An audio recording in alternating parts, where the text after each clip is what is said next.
Comme vous le savez probablement, la mission de Labrador est de transformer une simple obligation réglementaire en une véritable création de valeur. Mais nous ne pouvons rien faire seuls.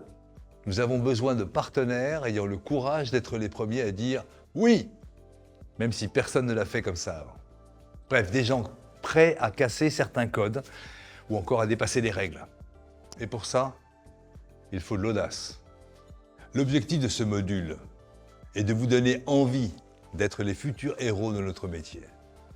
Quel que soit votre poste ou département.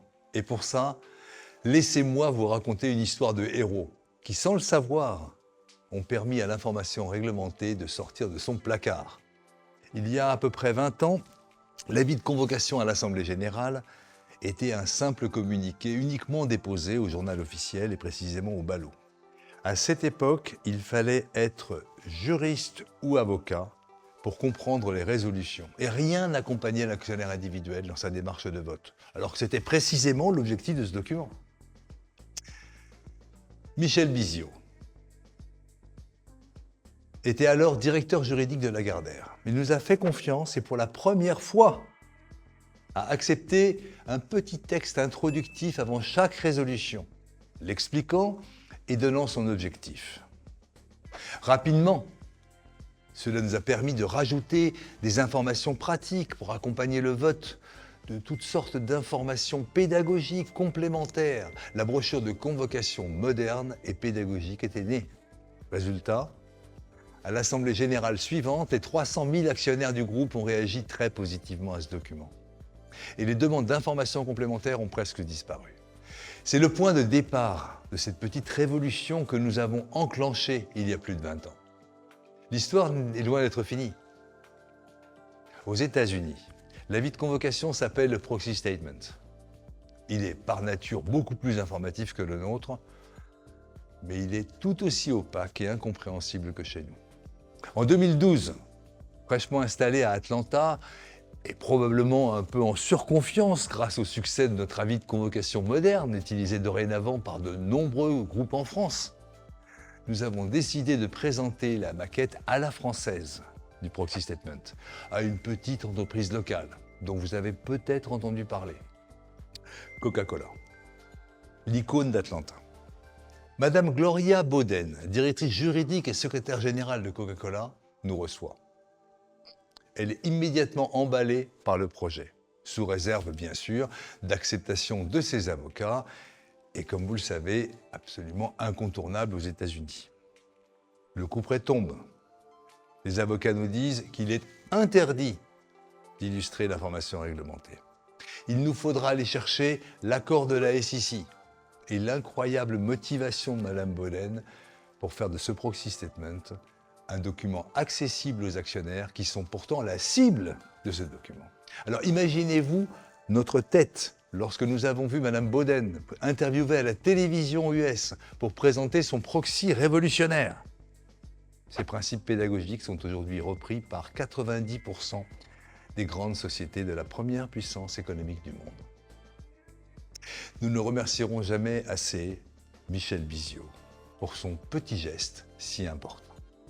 Un héros. Aujourd'hui, je peux vous citer des dizaines d'exemples comme celui-ci. Par exemple, en 2017, les slides épurés et illustrés de l'Investor Day de Saint-Gobain, portés par Antoine Griard.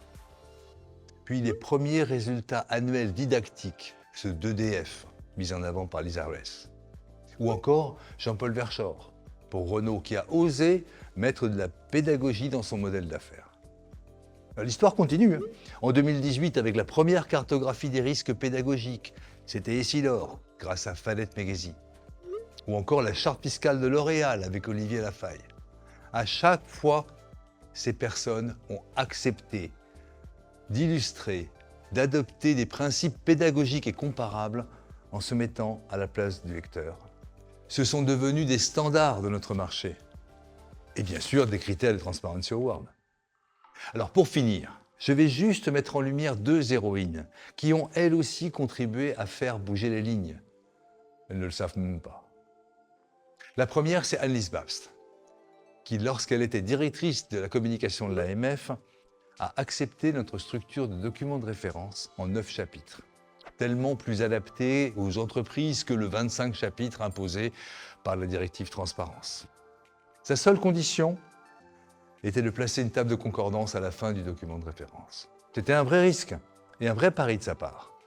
Et pourtant, aujourd'hui, la structure en 9 chapitres est celle de l'URD, mise en place et imposée par la Commission européenne. Car notre rôle est aussi géopolitique. En améliorant les pratiques de la place de Paris, nous servons les intérêts des entreprises françaises. La seconde héroïne, c'est Éliane Rouillet. Au début des années 2010, elle était alors présidente du CLIF et directrice de la communication financière et des relations investisseurs du groupe Accor. Pour la petite histoire, nous avions remarqué que la moitié des sociétés du SBF 120 plaçaient son année de référence à gauche des tableaux. Ça veut dire que l'autre moitié les plaçait à droite.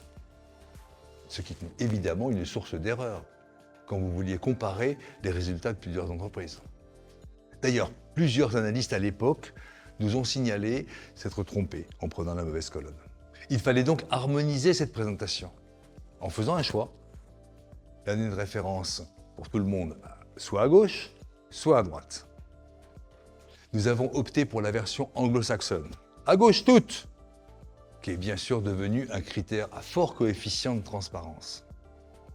Et Éliane Rouillet, qui n'était pas convaincue, car le groupe Accor plaçait traditionnellement son année de référence à droite, a accepté notre critère, juste dans l'intérêt général. Résultat, en 2023, 90% des sociétés du SBF 120 a opté pour la colonne de gauche. Nous y sommes presque. Voilà, je voulais vous parler de ces personnes pour vous montrer que finalement, c'est en cassant les codes que l'on peut transformer le monde qui nous entoure et servir nos intérêts.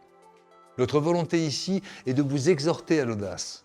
Le régulateur ne peut pas et ne saurait pas faire des recommandations sur les biais cognitifs et la pédagogie nécessaires pour le lecteur. C'est donc à nous, tous ensemble, de réussir cette transformation. La transition énergétique, l'impact climatique, l'intelligence artificielle et plus généralement la digitalisation de l'information sont les prochains enjeux d'évolution de l'information des entreprises. Labrador est là pour ça, mais nous avons besoin de vous. J'ai une question. Voulez-vous en faire partie ?